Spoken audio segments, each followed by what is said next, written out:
মুহাম্মদ মানুষদেরকে ইসলামের দাওয়াত দেয়।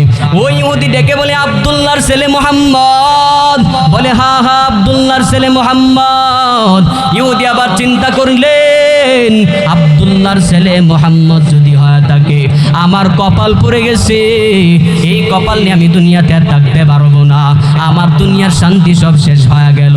কারণ আব্দুল্লাহর ছেলে মুহাম্মদ এমন একজন ব্যক্তি যার বিরুদ্ধে একবার বদদুয়ার বাণী পেশ করে দেরি হয় না, সাথে সাথে ধ্বংস হয়ে যায়। তার আপন চাচা আবু লাহাবের বিরুদ্ধে বদদুয়া করলেন, ডাইরেক্ট আল্লাহ কবুল করে নিলেন।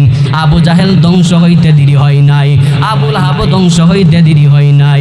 এবার ওই ইহুদি যুবক বলেন না না না না, আমাকে তার কাছে মাপ চাওয়াই লাগবে। ইহুদি দৌড়াইয়া নবীর দরবারে হাজির, ডেকে বলে পয়গম্বর চিনতে পারি নাই, আপনি আমাকে আল্লাহর জন্য ক্ষমা করে দেন। ও নবী আমার, আপনি আমাকে ক্ষমা করে দেন, প্রয়োজনে কালিমা পড়ে মুসলমান হয়ে যাব। এবার নবী বলে যদি কালিমা পড়ো তাহলে তোমাকে ক্ষমা করতে পারি, তাহলে তোমার কাটা হাতটাকেও বালা করতে পারি।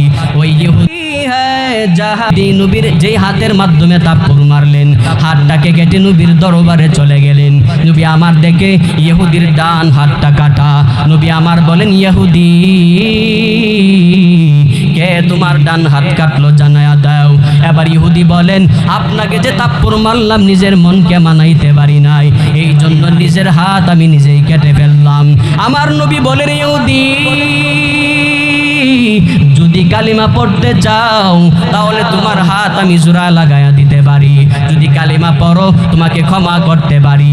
ইহুদি বলে আর দেরি করা যাবে না, যেই হাত কেটে ফেললাম এই হাত যদি আবার পুনরায় ভালো হয়ে যায় তাহলে আমি কালিমা পড়লেও সুবিধা কোথায়?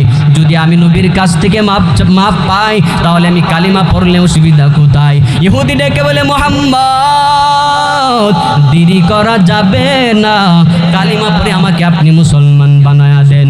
এবার নবী পড়ে লা ইলাহা ইল্লাল্লাহ মুহাম্মাদুর রাসূলুল্লাহ মুহাম্মদ হামদু হামদু খুদা বস খুদা হামদ মুহাম্মদ মুস্তফা বস রব্বিয়াত খুদা কা তক নবুয়ত মুস্তফা কি है वहाँ तो